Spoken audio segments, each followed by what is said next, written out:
താമരശ്ശേരി മേഖലയിൽ പിടിമുറുക്കിയിരിക്കുന്ന ലഹരി മാഫിയെക്കുറിച്ചുള്ള വാർത്തകൾ ഓരോ ദിവസങ്ങളായി പുറത്തു വന്നുകൊണ്ടിരിക്കുകയാണ്. ലഹരി മാഫിയയുടെ ഇടപെടൽ നിരവധി ജീവനുകൾ നഷ്ടമാവുന്ന അവസ്ഥയിലേക്ക് കാര്യങ്ങൾ എത്തിയിരിക്കുന്നു. പിടിയിലാവുന്ന ആളുകളുടെ എണ്ണവും വലിയ തോതിൽ വർദ്ധിക്കുന്നു. പക്ഷേ ഇവർ സ്ത്രീകളെ അടക്കം ഈ ലഹരി കടത്തിന് ഉപയോഗിച്ചുകൊണ്ടിരിക്കുന്നു, അല്ലെങ്കിൽ ഉപയോഗിച്ചിരുന്നു എന്ന വിവരങ്ങൾ തന്നെയാണ് പുറത്തു വന്നത്. ഇത്തരത്തിൽ കഴിഞ്ഞ ദിവസം പിടിയിലായ താമരശ്ശേരിയിലെ ഷിജാസിനൊപ്പം കുറച്ച് നാളുകളെങ്കിലും പ്രവർത്തിക്കേണ്ടി വന്ന ഒരു യുവതിയാണ് നമുക്കൊപ്പമുള്ളത്. എന്തായാലും നമുക്ക് അവരിലേക്ക് തന്നെ പോകാം. എങ്ങനെയാണ് ഈ ലഹരി മാഫിയക്കൊപ്പം ചേർന്ന് പ്രവർത്തിക്കേണ്ട, അല്ലെങ്കിൽ അവരുടെ കൂടെ പോകേണ്ടി വന്ന ഒരു സാഹചര്യം വന്നത്? ആദ്യം നല്ല സുഹൃത്തുക്കളായിരുന്നു ഞങ്ങള്. അതിനുശേഷമാണ് ഇയാള് ഈ ലഹരിയിലേക്ക് മാറിയിട്ടുണ്ടായിരുന്നത്. ലഹരി ഉപയോഗവും പിന്നെ അത് വിൽപ്പനയായിരുന്നു ഇയാള്. അതിന് മെയിനായിട്ട് അയാൾ ഇന്നെ യൂസ് ചെയ്ത ഒരു ലേഡി ഉണ്ട് എങ്കിൽ അയാൾക്ക് സേഫായിട്ട് ഇത് ചെയ്യാം എന്നുള്ള ചിന്ത കൊണ്ടാണെന്ന എൻ്റെ ഒരു തോന്നല്. കാരണം രാത്രികാലങ്ങളിൽ അയാളെ യാത്രകളിൽ വണ്ടിയിൽ എന്നെയും കൊണ്ടുപോവുക, എന്നാലും ഒരു ഫാമിലി പോകുന്ന മാതിരിയാണ്. പോലീസിന്റെ മുന്നിലൊക്കെ ആണെങ്കിലും ഫാമിലി പോകുന്ന അതേമാതിരി വാടകയ്ക്ക് പല സ്ഥലങ്ങളിലായിട്ട് റെന്റിന് വീടെടുക്കുകയും അവിടെയൊക്കെ ഒരു ഫാമിലി രൂപത്തിലാണ് താമസം ഉണ്ടായിരുന്നത്. എന്തൊക്കെ കാര്യങ്ങൾ ചെയ്യിച്ചിട്ടുണ്ട്? ഇങ്ങനെ എവിടൊക്കെ പോയിട്ടുണ്ട്? എന്തൊക്കെ? ഇല്ല, എന്നെ കൊണ്ട് ചെയ്യിപ്പിച്ചതായിട്ടൊന്നുമില്ല. പക്ഷെ ഓരോ യാത്രകളിൽ എന്താ പറയാ എന്നെ ഫ്രണ്ടിൽ ഇരുത്തും എന്നുള്ളതല്ലാതെ വേറെ ഒന്നും എന്നെ കൊണ്ട് ചെയ്യിപ്പിച്ചതായിട്ടില്ല. പക്ഷെ അതേമാതിരി തന്നെ വാടകയ്ക്കാണെങ്കിലും വീടെടുക്കുന്ന സമയത്ത് എന്റെ പേരിലാണ് വാടകയ്ക്ക് എടുക്കാറ്. രണ്ട് കാര്യം ചെയ്താലും പെട്ടെന്ന് ആളുകളുടെ ശ്രദ്ധയിൽ വരില്ല, അല്ലെ? ഇപ്പൊ നിങ്ങളെ മുന്നിലിരുത്തി കൊണ്ടുപോയി കഴിഞ്ഞാൽ ഒരു പോലീസായാലും ഫാമിലി എന്നുള്ള രീതിയിൽ തീർച്ചയായിട്ടും ആ ഒരു രീതിയിലാണ്. പിന്നെ ഞാൻ റോങ് ആകുക അല്ലെങ്കിൽ എന്തെങ്കിലും സംസാര രീതി അയാളോട് മോശമായിട്ട് എന്തെങ്കിലും പറയാൻ ശ്രമിച്ചു കഴിഞ്ഞാൽ ആ സമയത്ത് അയാൾ റൈസിങ് കൂട്ടും.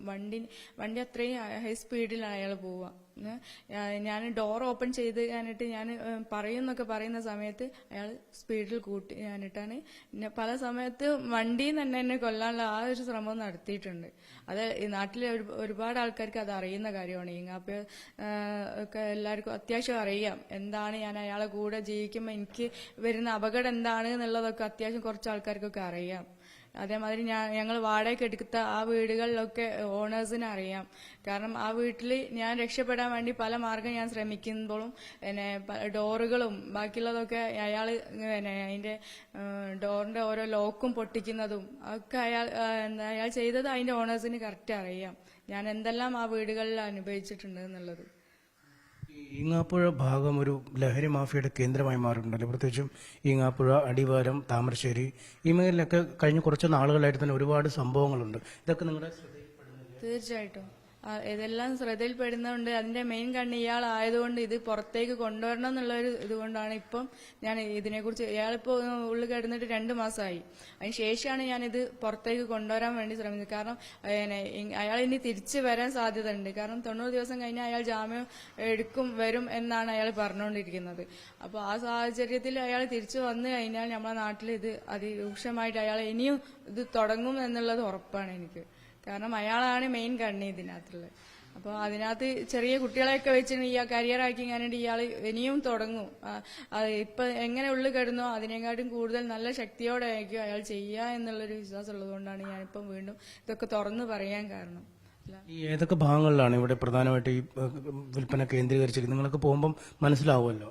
അമ്പായത്തോട്, പൂനൂര്, വട്ടോളി ആ ഒരു ഭാഗങ്ങളിലാണ് ഞാൻ കണ്ടത് കൂടുതലും. പിന്നെ ഈങ്ങാപ്പ ഉണ്ട്, പിന്നെ 4-ാം വളവ്, അതേമാതിരി ഇവിടെ കോടഞ്ചേരി ഒരു പോയിന്റ് സൈഡിലായിട്ട് ആ ഭാഗത്തൊക്കെ. ഇത് എവിടെ നിന്നാണ് കൊണ്ടുവരുന്നത്, അല്ലെങ്കിൽ അങ്ങനെ കൊണ്ടുവരാനുള്ള പോക്കിലൊക്കെ കൊണ്ടുപോയിട്ടുണ്ടോ? ഒരു പ്രാവശ്യം ആന്ധ്രാപ്രദേശിൽ പോയിട്ടുണ്ടായിരുന്നു. അത് എന്തിനെ എങ്ങനെയാണെന്നൊന്നും എനിക്കറിയില്ല. പക്ഷെ നമ്മൾ തിരിച്ചു വരുന്ന സമയത്ത് നമ്മൾ ഡോഗ് സ്ക്വാഡ് അടുക്കം നമ്മൾ പിടിച്ചിട്ടുണ്ടായിരുന്നു.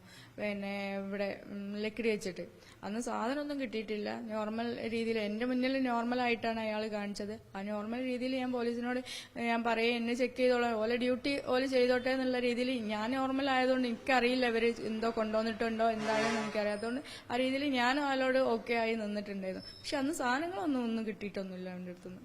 ദീർഘയാത്രകൾ പോകുമ്പോൾ ഉണ്ടാവും ഒരു പക്ഷേ. ദീർഘയാത്ര എന്ന് പറഞ്ഞാൽ ആ ഒരു ആന്ധ്രാപ്രദേശ് യാത്രയാണ് ചെയ്തിട്ടുണ്ടായിരുന്നത്. അല്ലാതെ ഈ ഒരു കോഴിക്കോട് ഈ ലൊക്കാലിറ്റിയിൽ മാത്രമേ അവന് യാത്ര ചെയ്തിട്ടുള്ളൂ. ബാംഗ്ലൂരൊന്നും അങ്ങനെ പോകാറില്ല? ഇല്ല ഇല്ല ഇല്ല. സാധനം അവിടുന്ന് കോഴിക്കോട്ടേക്ക് എത്തിക്കുന്നുണ്ട്, അതാണ് ഇവരുടെ കയ്യിൽ കിട്ടുന്നത്. തീർച്ചയായിട്ടും വേറെ ആള് വഴി ഇവിടെ സാധനം എത്തിക്കുന്നുണ്ട്. അത് ഈ വയനാട് കേന്ദ്ര ഇവര് ചുരത്തിന്റെ അവിടുന്നാണ് ഇവര് കൈമാറുന്നത്. ഭാഗത്ത് വെച്ചാണ് കൈമാറുന്നത്. അതെ കൈമാറുന്നത്. ബാംഗ്ലൂരിൽ നിന്ന് എത്തിക്കുന്നു, ചുരത്ത് വെച്ച് കൈമാറുന്നു. പിന്നെ താമരശ്ശേരി, കോഴിക്കോട് ഭാഗത്തൊക്കെ ഷിയാസിന് തീർച്ചയായിട്ടും. അതെ, ഈ പുതുപ്പാടി പഞ്ചായത്ത് മൊത്തം ആ ഒരു രീതിയിലും അതേമാതിരി പൂനൂര്, പിന്നെ വട്ടോളി ആ ഒരു ഭാഗങ്ങളിലൊക്കെ ഷെയർ ചെയ്യുന്നുണ്ട്. കഴിഞ്ഞ കുറച്ച് നാളുകളായിട്ട് ഇപ്പം അമ്മയെ കൊന്ന ആഷിഖ്, ഭാര്യയെ കൊന്ന യാസർ, ഇതൊക്കെ ഈ മേഖലയിലുള്ള ആളുകളല്ലേ? ഇവരൊക്കെ പരസ്പരം ബന്ധിക്കപ്പെട്ടു. യാസറുമായിട്ട് കോണ്ടാക്ട് ഉള്ളത് എനിക്കറിയാം, അല്ലാതെ മറ്റേ ആഷിഖിൻ്റെത് എനിക്ക് അറിയില്ല കറക്റ്റ്. ഇതിന് ശേഷമാണ് അറിയുന്നത്, നേരത്തെ അറിയുന്നത്? അല്ല, നേരത്തെ അറിയുന്നല്ല. അവന്റെ ഒരു സ്പെഷ്യൽ പേര് പറയുന്ന കേട്ടിട്ട് യാസിറിന്റെ. കാരണം അത് ഞാൻ ഇവന് ഫോൺ ചെയ്യുന്ന സമയത്ത് ഞാൻ കേട്ടിട്ടുണ്ട് ആ ഒരു പേര്, അല്ലാതെ എനിക്കറിയാം. പേര് പറഞ്ഞിട്ടുണ്ട്. പറഞ്ഞിരുന്നു. തമ്മിൽ വലിയ ചങ്ങാത്തം ഉണ്ടായിരുന്നു, ഈ ലഹരി ഇടപാടുകളൊക്കെ ഉള്ളതായിട്ട് പിന്നെ തോന്നി. തീർച്ചയായിട്ടും. അവന്റെ ഈ ഒരു ന്യൂസ് വന്നതിന് ശേഷം എനിക്ക് മനസ്സിലായിട്ടുണ്ട് ഇവർ തമ്മിലുള്ള കോണ്ടാക്ടിങ്. ഞാൻ എന്റെ ഓർമ്മയിൽ ഉണ്ട് കുറെ ആൾക്കാരുമായിട്ട് ഇവനുള്ള കോണ്ടാക്ടിങ്. കാരണം ഫോൺ ചെയ്യുന്നതും ബാക്കിയുള്ളതും ആ ഒരു ഡീറ്റെയിൽസ് എനിക്ക് ഒരു റൂമിലാണല്ലോ നിൽക്കുന്നത്. അപ്പൊ ആ ഒരു ഇത് വെച്ചിട്ടാണ് ഞാൻ പറഞ്ഞത്. ഇതിപ്പോ ഇങ്ങനെയൊക്കെ വന്നിട്ടും കുറച്ച് നാളായി, അതായത് ഏത് വർഷം മുതലാണ് ഇവരുടെ ഒപ്പം ഉണ്ടായിരുന്നത്? 2022 ലാസ്റ്റ് മുതലാണ് ഇയാൾ ഇതിലേക്ക് ഇറങ്ങിയിട്ടുള്ളത്. ഇപ്പൊ 2025 ആയില്ലേ? വർഷമായിട്ട്. തീർച്ചയായിട്ടും. എന്നാണ് ഇയാളെ പരിചയപ്പെടുന്നത്, അല്ലെങ്കിൽ ഇയാളോടൊപ്പം കൂടിയതെന്ന്? ഞാൻ 2021 ഞാൻ ഇയാളുമായിട്ട് കോണ്ടാക്ട് ചെയ്യുന്നത്. അത് ഞാനൊരു എലമെന്റ്സിന്റെ ബ്രാൻഡിൽ ഉള്ള കുറച്ച് പ്രൊഡക്റ്റുകൾ ഞാൻ സെയിൽ ചെയ്യുന്നുണ്ടായിരുന്നു. മാർക്കറ്റിംഗ് ഫീൽഡായിരുന്നു എനിക്ക്. അപ്പോൾ ആ ഒരു ഇതിൽ ഇയാളെ വൈഫിന് പ്രൊഡക്റ്റ് വേണമെന്ന് പറഞ്ഞ് അങ്ങനെയുള്ളൊരു കോണ്ടാക്ടിങ് ആയിരുന്നു ഉണ്ടായിരുന്നത്. അതിനുശേഷം ഇപ്പൊ ഇവരുടെ ഒരു ട്രാപ്പിൽ പെട്ടു അല്ലെ? അതായത് ഇയാളുടെ ഒപ്പം ജീവിക്കുന്ന ഒരു അവസ്ഥയിലേക്ക് എത്തിയോ കാര്യം? തീർച്ചയായിട്ടും. ഞാൻ 2022 ഞാൻ UAE വർക്ക് ചെയ്തിട്ടുണ്ടായിരുന്നു. അവിടുന്ന് നാട്ടിലെത്തിയതിനു ശേഷം ഞാൻ ഒറ്റയ്ക്ക് ഈങ്ങാപ്പുഴ എന്ന് പറഞ്ഞ സ്ഥലത്ത് ഞാൻ വാടകയ്ക്ക് എടുക്കുകയും അവിടെ ഇയാള് നല്ല സൗഹൃദത്തിലായിരുന്നതുകൊണ്ട് തന്നെ അയാള് ആ ഒരു അവകാശം വെച്ചിട്ട് നമ്മൾ 2 ബെഡ്റൂമുള്ള ഒരു വീടായിരുന്നു, ഫ്ലാറ്റായിരുന്നു. അവിടേക്ക് ഒരു റൂമിൽ അയാളെ എന്താ പറയാ, ഒരാള് വരുന്നുണ്ടെന്നും പറഞ്ഞു കണ്ടിട്ട് റൂമിൽ അയാൾക്ക് കുറച്ച് സമയം ഇരിക്കണം എന്നും പറഞ്ഞു, അയാളോട് സംസാരിക്കാനെന്ന് പറഞ്ഞു. അങ്ങനെ ആ ഒരു വരവിനോട് കൂടി പിന്നെ കണ്ടിന്യൂ ചെയ്തായിരുന്നു ഇയാൾ. ഒരു ബന്ധമായി മാറി. അതെ.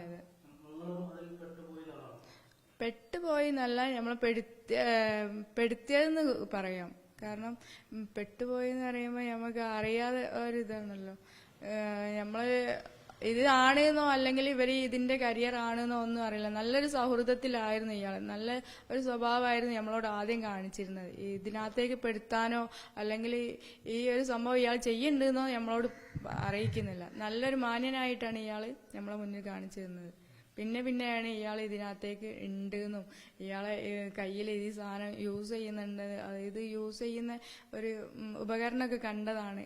സൗണ്ടും കേട്ടതിന് ശേഷമാണ്. കാരണം ഇയാൾ അപ്പുറത്തെ റൂമിൽ നിൽക്കുകയാണെങ്കിൽ നമ്മൾ ഇയാളിൽ നിൽക്കുന്ന സമയത്ത് നമുക്ക് സൗണ്ട് കേൾക്കാം ഇയാൾ യൂസ് ചെയ്യുന്നതിന്. അങ്ങനെയാണ് ഇയാൾ ഇത് യൂസ് ചെയ്യുന്നുണ്ട് എന്ന് പറഞ്ഞത്. അന്നപ്പോഴത്തേക്ക് എൻ്റെ പാസ്പോർട്ട് ഇയാളെ കൈവശത്തേക്ക് മാറ്റിയിട്ടുണ്ടായിരുന്നു. അപ്പോൾ ഈ പാസ്പോർട്ട് ഡോക്യുമെന്റ്സ് കാര്യങ്ങളൊക്കെ ഇയാൾ മാറ്റി. അപ്പോൾ തിരിച്ചയാൾ തരുന്നില്ല, വേറൊരു രൂപത്തിലാണ് അയാൾ നമ്മളെ അടുത്തേക്ക് പെരുമാറുന്നത്. പിന്നെ അതിനകത്ത് ഇത് കിട്ടാൻ വേണ്ടി കുറെ അയാളെ വയ്യേക്ക് നിന്ന് പിന്നെ അത് തിരിച്ചു തരുന്നുമില്ല. പിന്നെ ഡ്യൂപ്ലിക്കേറ്റ് അയാൾ ഡീഅഡിക്ഷൻ സെന്ററിൽ പോയ സമയത്താണ് പാസ്പോർട്ട് വീണ്ടും എടുക്കുന്നത്. എടുത്ത് കിട്ടുന്ന ആ സമയം ആയപ്പോഴത്തേനും ഇയാൾ ഡീഅഡിക്ഷൻ സെന്ററിൽ തിരിച്ചു വരികയും ചെയ്തു. പക്ഷെ ഇപ്പൊ ഇയാൾ ഉള്ളിൽ കിടക്കുന്നതിന് 2 ദിവസം മുമ്പാണ് പല ഇതും ചെയ്ത് കണ്ടിട്ടാണ് എനിക്ക് പാസ്പോർട്ടും ബാക്കിയുള്ള ഡോക്യുമെന്റ്സ് എനിക്ക് കിട്ടുന്നത്. തീർച്ചയായിട്ടും. പല സമയങ്ങളിലും ഇപ്പൊ 3.5 വർഷമായല്ലോ, ഈ പല സമയത്തും അയാൾ നമ്മളെടുത്ത് ഉപയോഗിക്കാൻ വേണ്ടി തന്നിട്ടുണ്ട്. അതേമാതിരി ഡ്യൂ എപ്പോഴും വാങ്ങായിരുന്നു ഇയാള്, വീട്ടിൽ എപ്പോഴും കൊണ്ടുവരുമായിരുന്നു. അതിങ്ങനെ കയ്യിൽ എനിക്ക് കുടിക്കാൻ തരുമായിരുന്നു. പക്ഷെ എനിക്ക് സാധാരണ ഡ്യൂ അല്ലേ എന്നുള്ളൊരു ഇതിലായിരുന്നു ഞാൻ. പക്ഷെ എനിക്കത് കുടിച്ച് കുറച്ച് ദിവസം കഴിഞ്ഞതിന് ശേഷം എന്റെ പല്ലിനൊരു കടുപ്പ് വരെ വരുന്നുണ്ടായിരുന്നു, എന്താ പറയാ, ഒരു ബലം.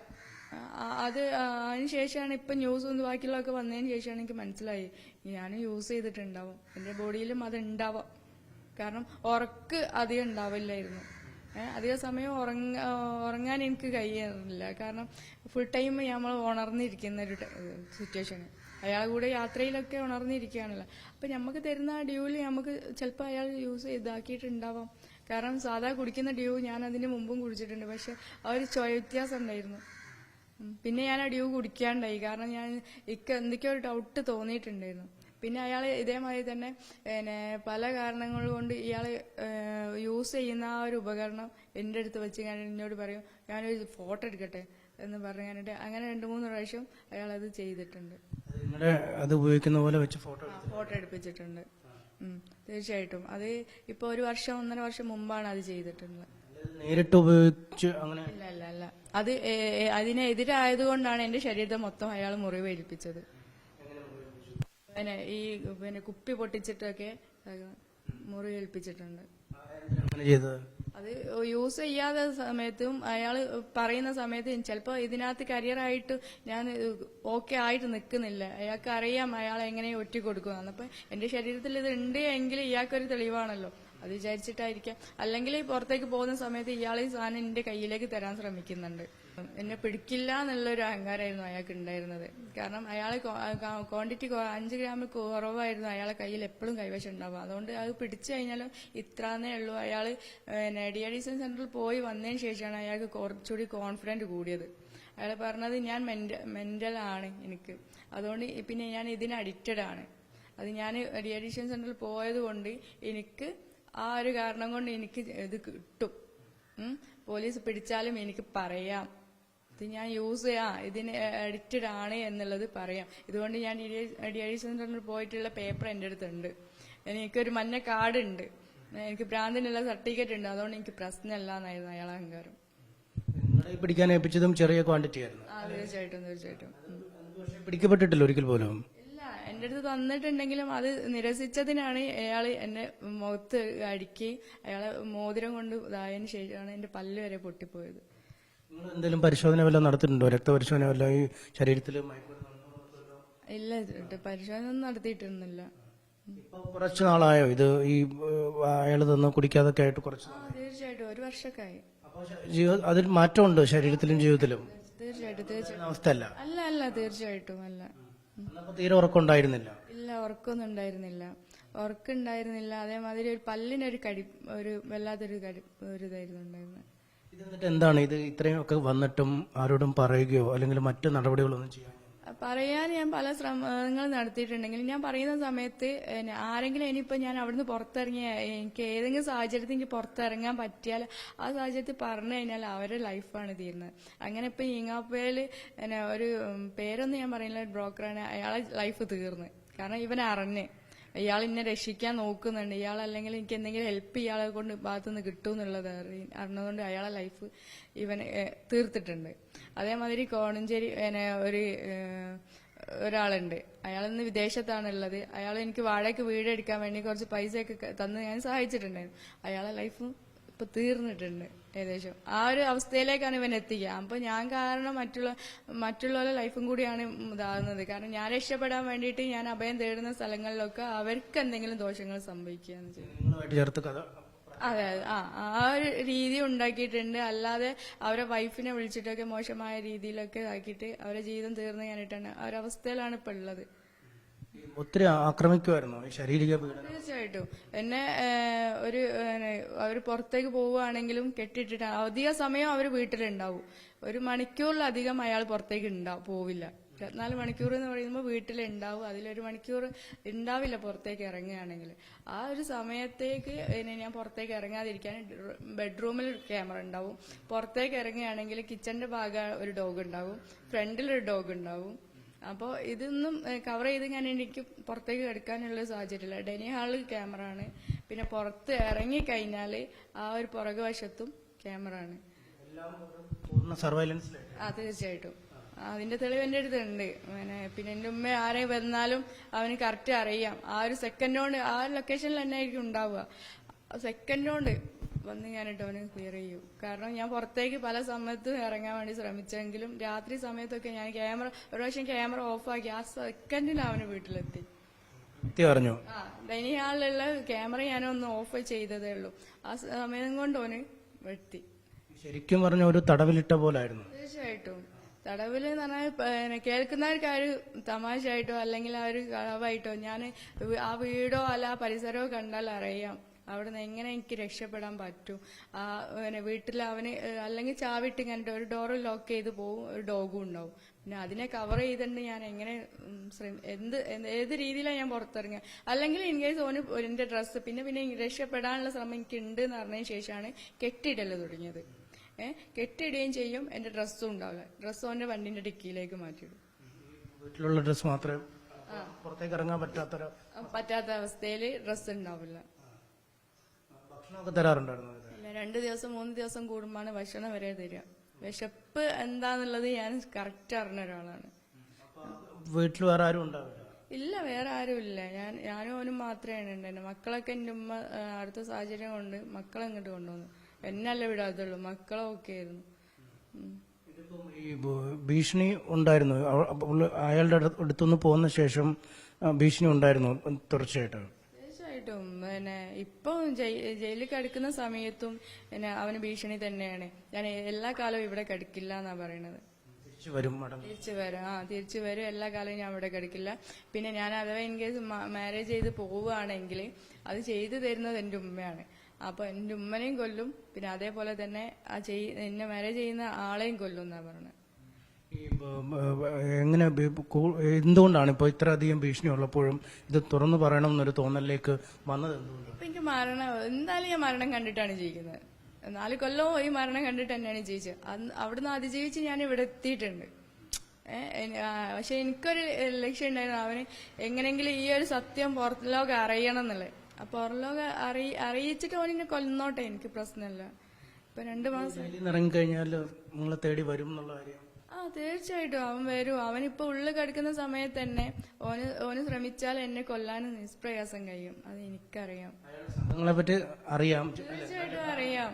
ഏത് നിമിഷവും അവൻ എന്നെ കൊല്ലും. പക്ഷെ അതിന്റെ മുമ്പ് അവൻ എന്താണ് ഈ 4.5 വർഷം അവൻ എന്നെ എന്ത് ചെയ്തു, അല്ലെങ്കിൽ എന്നെ നല്ല പുറം ലോകത്ത് ആരൊക്കെ എന്തൊക്കെ ചെയ്തു എന്നുള്ളത് അറിയുന്ന ഒരാളാണ് ഞാൻ. അപ്പൊ മരണം എനിക്കിപ്പോ പേടിയില്ല. കാരണം അത് ഒരു സത്യം പുറത്ത് പറഞ്ഞിട്ട് ഇനി കൊല്ലുകയാണെങ്കിൽ കൊല്ലട്ടെ.